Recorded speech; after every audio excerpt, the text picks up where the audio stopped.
Paz y gracia de nuestro buen Dios y Salvador Jesucristo.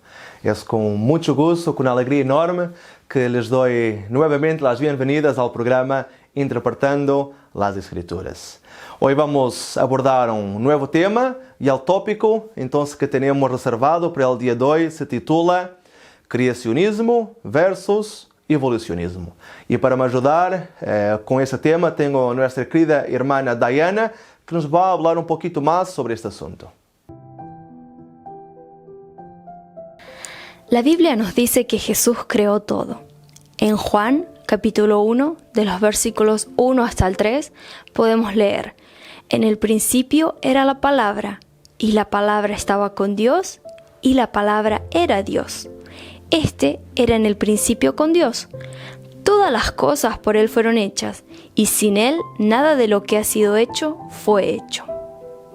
Pero por otro lado, varios científicos defienden que todo es fruto de un largo proceso de evolución, que inicia en una gran explosión.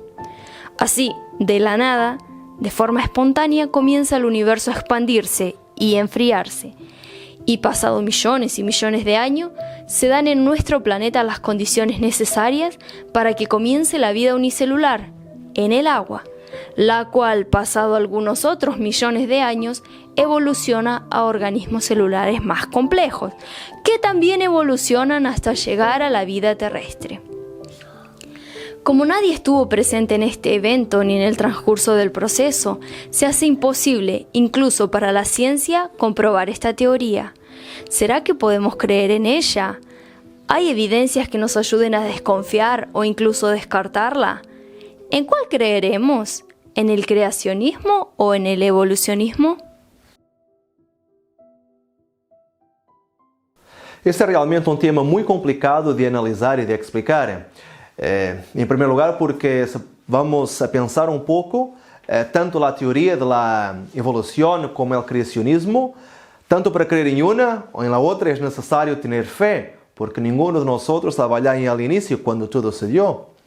Pero los cientistas argumentan que a través del Big Bang, a través de una gran explosión, todo se empezó a formar y a organizar en el universo.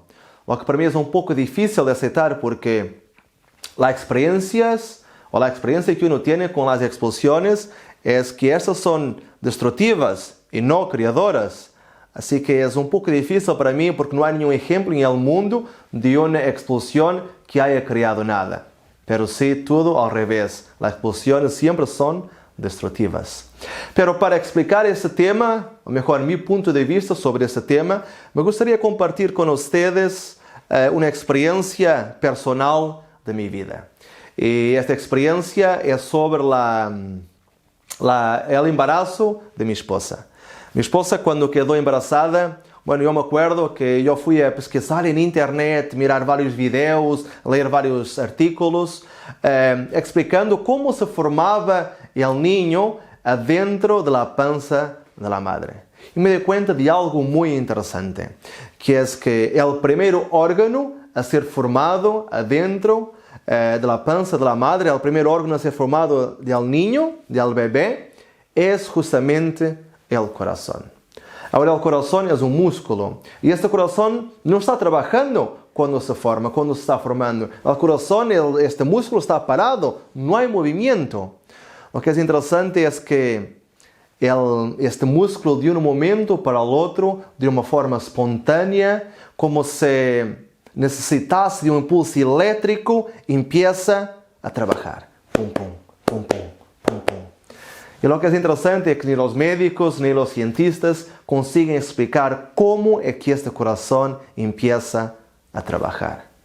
Y cuando nosotros analizamos tanto la creación del universo como el latir del corazón de un bebé, vemos que tanto en uno como en el otro se da de una forma espontánea. Y los cientistas no consiguen explicar cómo es que esto es posible. Pero la Biblia nos dice y nos da algunas informaciones sobre la creación del universo. La palabra universo es una palabra compuesta por dos palabras, uni y verso. Uni significa uno y verso significa palabra. O sea, universo, una palabra.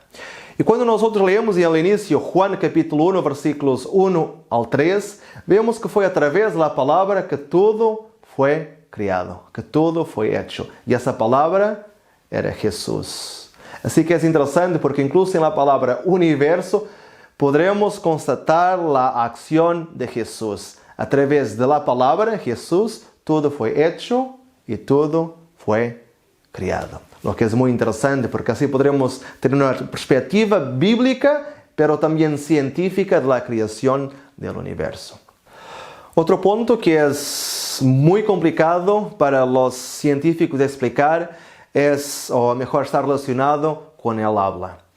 Tanto los terapeutas como los especialistas del habla dicen que para un niño aprender a hablar necesita de hacerlo hasta los 6, 7 años de edad.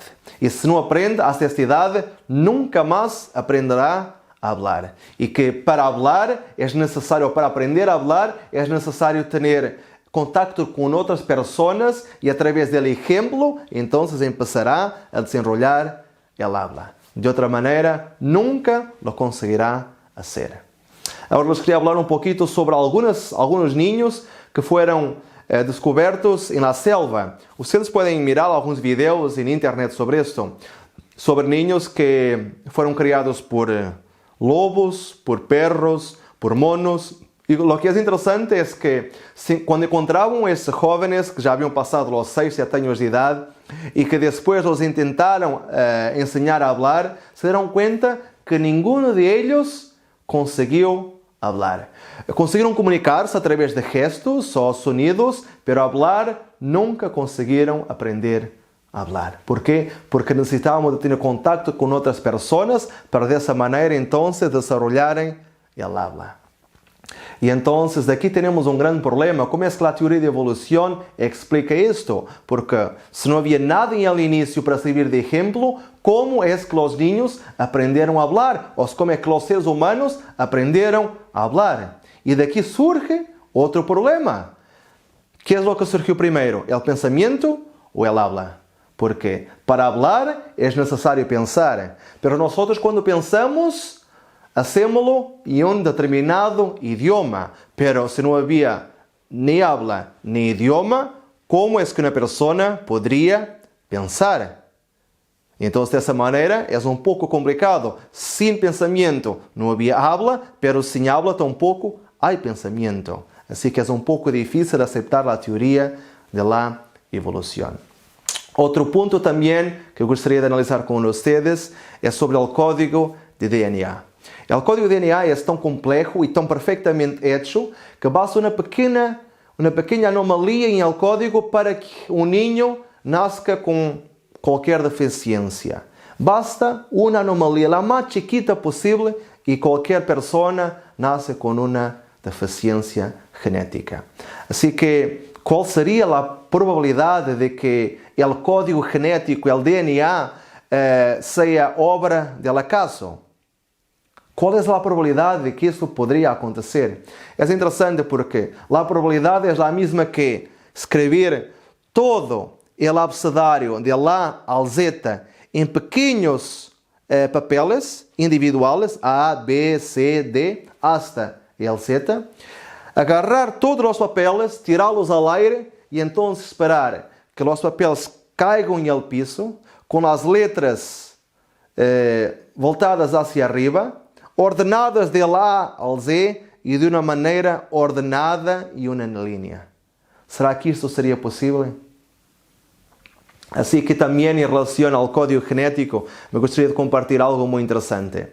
Cuando nosotros analizamos los programas de computadores o los códigos de computadores, por detrás del código siempre existió el codificador. Es necesario una persona, un codificador, para que entonces codifique el código del programa del computador.